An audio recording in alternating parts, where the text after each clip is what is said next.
Well, hello, everyone. We are back, a Tuesday edition of Morning Drive. Always happy to have you along with us. Lauren Thompson here. Today at 11 a.m. Eastern Time, though, you can catch quite the encore presentation of the action you saw unfold at Royal Birkdale 3 years ago, the 2017 Open, where a then 23-year-old Jordan Spieth captured the claret jug for his third career major championship win. Spieth's 1 under 69 in that final round will be remembered as quite the entertaining roller coaster as he finished 3 strokes clear of Matt Kuchar and got to kiss that claret jug. But how else would you describe this dramatic victory? It's time now for a segment on Morning Drive that we like to call One Word. And sometimes it's difficult to whittle it down to just one word. But Paige Mackenzie, do you have one word to describe Spieth's 2017 Open win? I most definitely do, and I would say gritty. And I think this is a definition of a lot of Jordan Spieth's wins. He was known for Spiething. Do we remember that term even? It was not that long ago, where he'd put himself in position and do amazing things. And in this 2017 Open, especially on that Sunday, after he blows his drive 60 yards to the right, he figured out a way to get it done. And to me, that says gritty all over it. Sure does, Paige. What a perfect word. I also like the word tenacious because it takes grit. It also takes tenacity to do what he did. He didn't know where his golf ball was going on part of that back nine. You mentioned the drive blown way to the right. The reaction when he hit the 3 iron, hands down, head down, somehow salvages bogey from there, nearly aces the 14th, eagles the 15th, and Matt Kuchar didn't know what hit him. It was a career defining win, the way he fought. It's been his calling card since he was a young professional. That win was all about tenacity, being tenacious. I not only have a word, I have a hyphenated word with a picture, and my word is bearish.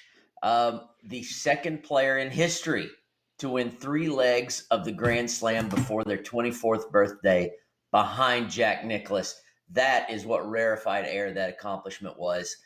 Yes, he was in total control early and completely lost it in the middle, and somehow I remember Duffnering. I didn't remember Spiething, but he Spiethed his way around those last 5 holes, and Kuchar did not know what hit him. It was a great golf tournament, and I'm looking forward to seeing more of those from Jordan, hopefully in the future. Robert Damron, it's not like you to go overboard with your preparations, printing out a bear there. I'm very Mhm. impressed. Well, it was all of those things that you've mentioned there, but it was also gutsy, gritty, tenacious, bear-like, and gutsy. It wasn't the best golf that Jordan Spieth has ever played. He recognizes that. We recognize that. But somehow he managed to keep it together at such a young age as well, to manage those emotions, to produce the incredible sprint that he did on those final few holes, the eagle on 15. Go get that, he said to his caddy. We will never forget those moments, which is why, as you mentioned there, Robert, to go on and complete the third leg of the career Grand Slam, we could never have predicted what we saw from Jordan Spieth following on from that and the slump that we've been witnessing for the last 2.5 years. So let's have a look at what he's been doing in that time, because since the 2017 Open, Spieth has made 60 PGA Tour starts with only 15 top tens, 10 missed cuts, and no wins. So I want to pose the following question to you guys. Over the next 3 years, would you be more surprised if Spieth doesn't win, or if he does win another major? Paige Mackenzie. I would be more surprised if he doesn't win. I think I'm just an eternal optimist when it comes to Jordan Spieth because I truly believe that the mindset and the experience that he's had is such a weapon and such a tool. He just needs to put himself in a position to win. There's a lot of people in this world that will never have experienced what it's like to hold a PGA Tour trophy. And the fact that he did it with such ease and so frequently and performed under pressure when he needed to me, that will always be a weapon and something that he can call on. So I believe that he will win or is more likely to win in the next 3 years than to not.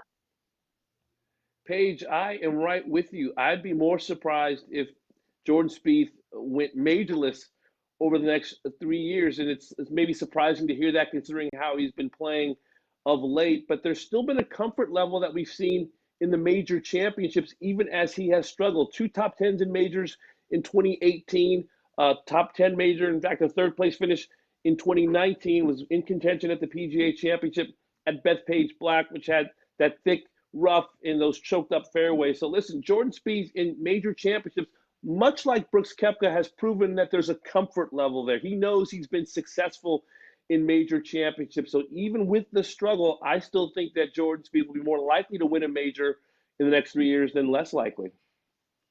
Boy, I wish I had the sunny outlook that you guys do. It's just not in my nature, I'm afraid. I think I'd be more surprised if he did win a major in the next 3 years. And bear with me, I'll explain why. I was looking at his finishes because he's been in what we would consider a slump for Jordan in the last 3 seasons. But I was looking at his finishes, and frankly, for a solid tour player, it's not all that bad. I mean, in 2018, he had 5 top 10s. 2019, he finished third at the PGA, a couple other top 10s. This season already, 9th at Pebble, 8th at CJ Cup in this short season. So, you're not looking at the worst of the worst golfers, but Jordan is special.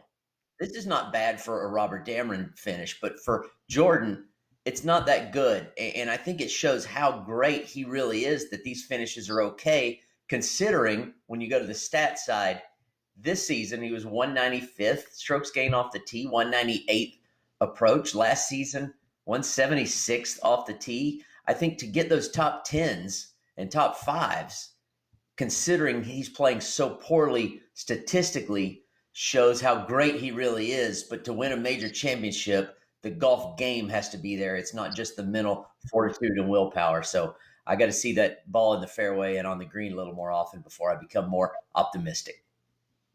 And that's understandable because, Robert, those are concerns that I have as well. However, I will give Jordan the benefit of the doubt in that he's managed to address certain things in his game that have fallen off. And he's proven that he can do that. When his ball striking was criticized when he was at height of power, he then became number 2 in the PGA Tour in greens and regulation, or in the strokes gained category. And then when his putting fell off, he was able to get back again to the second in the PGA Tour in strokes gained putting. So I'm optimistic that he's able to address weaknesses and improve. Well, I didn't think that I would be coming down on the more cynical side of the team this morning, and I absolutely do believe that Jordan Spieth will go on to win another major championship. I'm just not sure whether he's quite ready, whether he's quite there yet to do it in the next 3 years. What we've seen from him, we know that he is capable of major championship golf. I know Padraig Harrington once said that there's only a few players out there who have that mindset, who know how to complete and achieve at these major championships. And Jordan Spieth is one of those men. So yes, he will go on. But what we've seen from him, guys, and I know the stats are possibly looking more positive than we would hope, but he still hasn't shown up in the way that we expected him that he would over the last 2.5 years. Since that 2017 Open Championship, he just isn't the Jordan Spieth that we've been hoping to tee it up. So I think the struggles will unfortunately continue just that little bit longer. It doesn't seem like he's got the clarity that he's looking at yet, but I hate to be a pessimist and I would love to be proven wrong, Robert Damron, but he is teeing it up next week at the Charles Schwab Challenge. So in your opinion, what do you think would be a positive outcome for him next week? Normally I would say top 10, top 5, but this is a place that he loves. He's obviously played well around Colonial quite a few times, but frankly, I'm going to look at stats at the end of the week. Yes, I don't, wherever he finishes in the field is one thing, but yes, I was better than half the field off the tee. I was better than half the field approach. And that way you have a building block 1 at the foundation of this building, which is building back to becoming the Spieth he used to be. So that's all I want to see. A little better than half the field off the tee, a little better than half the field approach. His short game's always going to hold him in there. Yeah, Jordan Spieth, he is one of the brightest stars in the game. He has already achieved history and we just want him back. I think we're all on the same page when we say that. And no doubt we will see him at some point return to the top of the game.